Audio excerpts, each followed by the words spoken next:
ku rattaba mana subscribe sannan ku danna ƙararrawa. Haka zalika ku baɗa mana like, ku saburbuɗo mana sharhi, sannan ku yaɗa wannan ɗauka. Dai kenan. Assalamu alaikum warahmatullahi wabarakatuhu, ya ikiwani musulmina.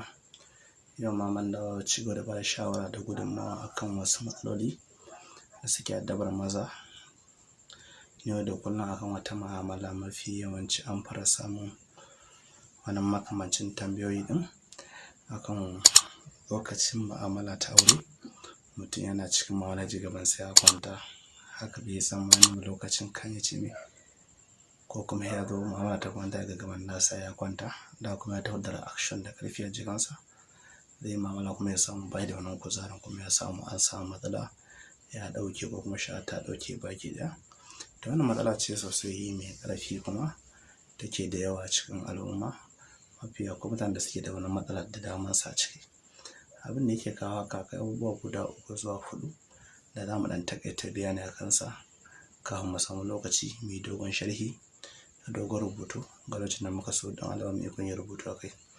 Abin da yake kawo shi na farko, hawan jini yakan bada gudunmawa sosai a lokacin da ka zo mu'amala ta aure. Na biyu, kaman ciwon suga, shi ma yana iya kawo wani haka. Na uku kuma kamar abin da ya shafi ciwon zuciya ko kuma abin da ya shafi zuciya.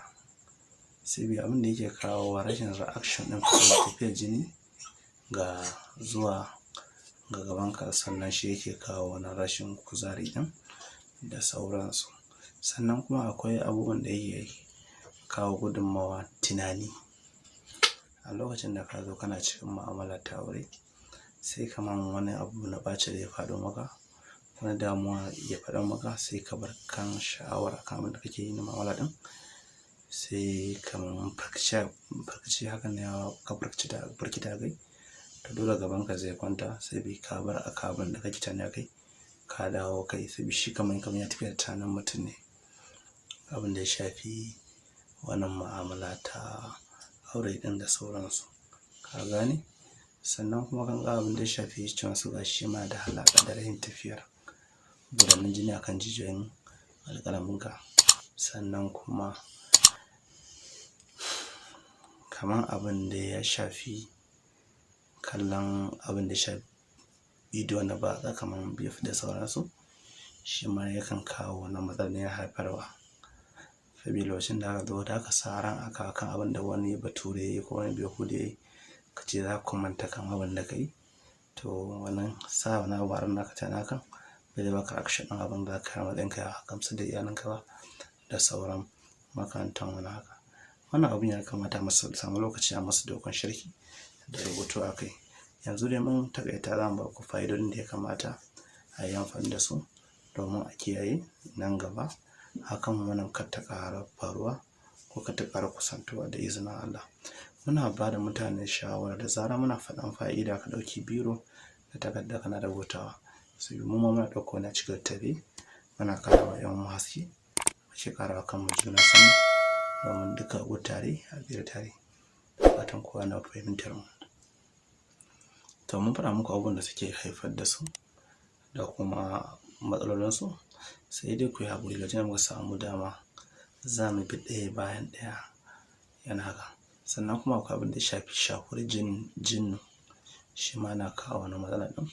Shi ma dai akwai fa'ida da muka faɗa ya ƙasan bidiyon nan, shiga hankali ba za ku samu ita ma mai faɗa insha Allah ita ma nan haskaka, sai dai ku yi haƙuri.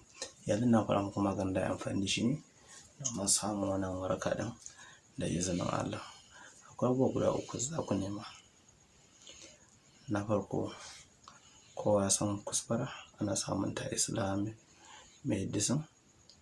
Sannan kuma samun farin maru, shi ma za ka iya samun sa. Sannan hulba, in baka samu farin maru ba da ka sami kulɓin hindi da ka haɗa su.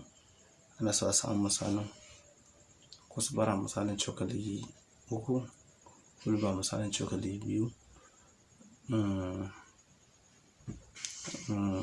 kulɓin hindi misalin cokali 5 sai ka haɗa gelatin ɗinsa kana zubawa a ruwan ɗumi cokali da teaspoon ka zuba ka sha. In ka sha shi yau haka da daddare ma shi ma ka sha, sai ka jarraba shi tsawon na sati 2 zuwa 3. Amma abin da ya son kana wani abu ka nemi da iyalinka in dai akan wani matsalar ne za ka samu sauƙi, kuma ka ji abin garaɓasa ma iyakan taimakawa ga ciwon shuga da kuma sanyi ya taimaka masa wajen samun sassaucin ciwon nan da izinin Allah. Fatan kun ji wannan fa'ida ɗin kuma za a yi ƙoƙari a jarraba ta a yi amfani da ita.